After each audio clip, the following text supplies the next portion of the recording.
Let's talk about the return of punter Tommy Townsend. The roster as it stands right now prior to the draft. Chris Collinsworth mocking a wild round one player to Kansas City, as well as a draft day trade rumor involving DeAndre Hopkins and the Kansas City Chiefs. But first, how about those?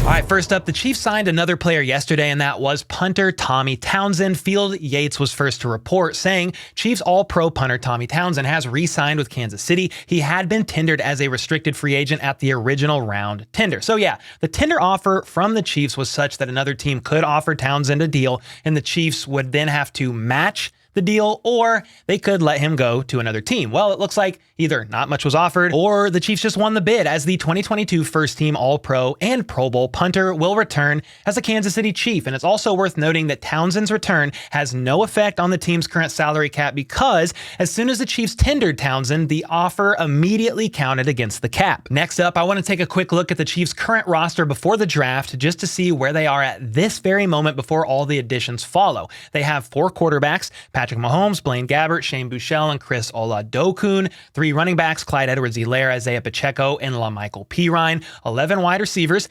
MVS, Justin Watson, Richie James, John Ross, Kadarius Toney, Sky Moore, Amir Smith-Marset, Cornell Powell, Justin Ross, Ty Fry-Foggle, and Jarian Ely.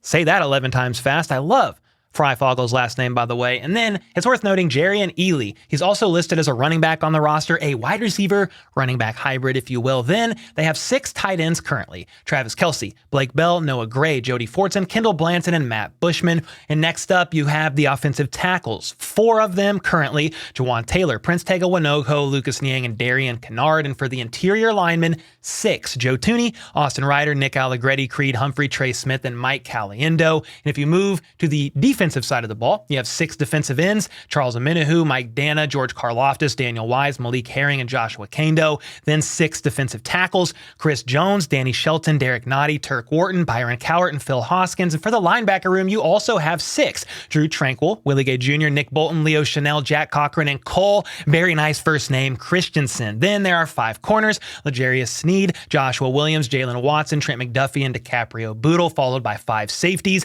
Deion Bush, Justin Reed, Mike Edwards, Brian Let Him Cook, and Nazeeh Johnson. Then last but not least, the 3 specialists. You have long snapper James Winchester, kicker Harrison Butker, and punter Tommy Townsend. And with all that being said, the Chiefs, in my opinion, are in a decent spot, looking at the roster overall, with 10 draft picks as well to come, and also incoming UDFAs after the draft. So once that is all said and done, the Chiefs are mostly buttoned up to the 90-man roster. They may then opt to add a few veteran additions, talking about hopefully running back Jerick McKinnon, maybe the return of a veteran defensive end like Carlos Dunlap, and probably a couple more signings. Wouldn't rule out a veteran wide receiver either. I do like where the Chiefs currently stand, and I feel like when it comes to the draft, they can just kind of let the board fall to them and take the best position of need that's next on their list based on the players that are available, and they don't have to force anything crazy. Do you agree or disagree? Let me know your thoughts on that in the comments down below. And then we got to talk about Chris Jones real quick. Do you remember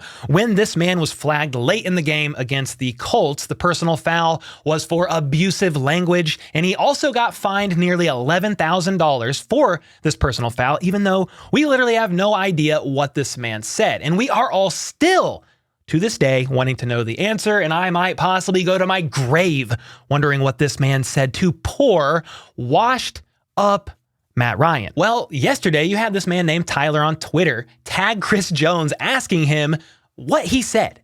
And Chris Jones actually responded saying, "You honestly want to know?" To which Chiefs Twitter went absolutely bananas saying, yes, we would like to know what mean words you said to poor Matt Ryan. Please tell us. And I will say it would be absolutely hilarious if he simply said, "May God bless you. May God bless you." But we all know to be flagged for abusive language, it had to be something a little more flagrant, a little more colorful than that. But sadly, I'm pretty sure Chris was trolling in his response on Twitter yesterday, and we will never know the answer, but it made for some good off-season fun when Chris responded with that question anyway. And then we got to talk about Chris Collinsworth, the nice man who appeared on the PFF NFL show to do a mock draft yesterday, and he had the Chiefs taking a very interesting player at pick 31. In fact, I was so shocked by his selection and reasoning that I had to listen twice and lost brain cells both times. And that was because he mocked the Chiefs taking Tennessee QB Hendon Hooker at pick 31. Yeah, buddy, never mind the fact that the guy is 25 years old, is coming off of an ACL injury from late last season, is only starting to drop back in the pocket and throw like that as of today, with the hope of potentially, hopefully, being ready to go by training camp. Or never mind the fact that the Chiefs have many other positions of need. Let's just say, screw it all and take a first-round QB because Patrick Mahomes may one day get hurt. I mean, why on earth would the Chiefs do such a thing, Colin? And I know that's what you guys are wondering as well. Like, what could possibly be Collinsworth's reasoning for Hendon Hooker ending up a Chief at pick 31 overall? Well, have no fear, because here's his answer. I couldn't leave Hendon Hooker out. I like him too much. And I started thinking about this thing. And I go, you know what? I mean, the only thing that really knocks the Chiefs out of contention is if something happens to Patrick for 4 or 5 games. They did fine last year in the playoff game with their backup quarterback coming in there. But if you get Hendon Hooker for the next 5 years by taking him Lamar Jackson-like at the end of the first round, I think he'll be ready by after the knee injury. He's 25 years old. I get it.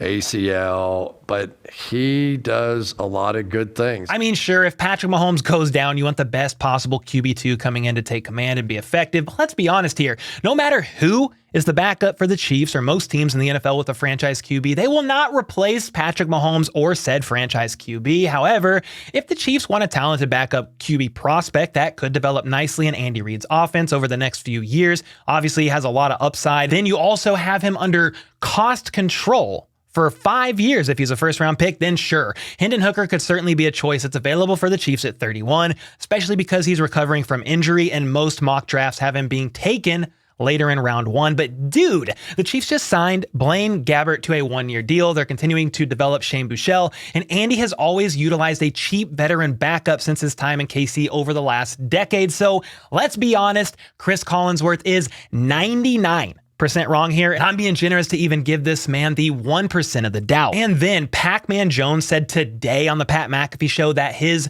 sources are telling him something's going to happen with DeAndre Hopkins during the draft. He's basically implying a trade's going to happen and that it's only one of 2 teams who are going to be involved. My sources just hit me and said Bills and KC. My sources said that something might happen tonight or tomorrow. Really? I mean, okay, D-Hop to KC via a draft day trade sounds nice, but with what money? They don't have any at the moment other than a few $1 million set aside for the draft picks. I mean, I'm all for DeAndre Hopkins coming here, but if, a big if, the Chiefs are going to trade for him this weekend, they've got to free up enough space to get this man on the roster. So is a Chris Jones extension also going to take place this week in order for it to happen? Or is money going to magically rain down from a recent bank that Chiefsaholic may have potentially, allegedly robbed? Do you guys think there's any actual legitimacy to this draft day rumor? If so, what do you think the Chiefs would have to give up in draft capital for D-Hop? It was once again recently reported that the Cardinals want a day 2 pick for him still, but surely the Chiefs wouldn't budge for that much draft capital, right? Let me know your thoughts on all of this in the comments down below, and until next time, let's go. Let's freaking go. How about those?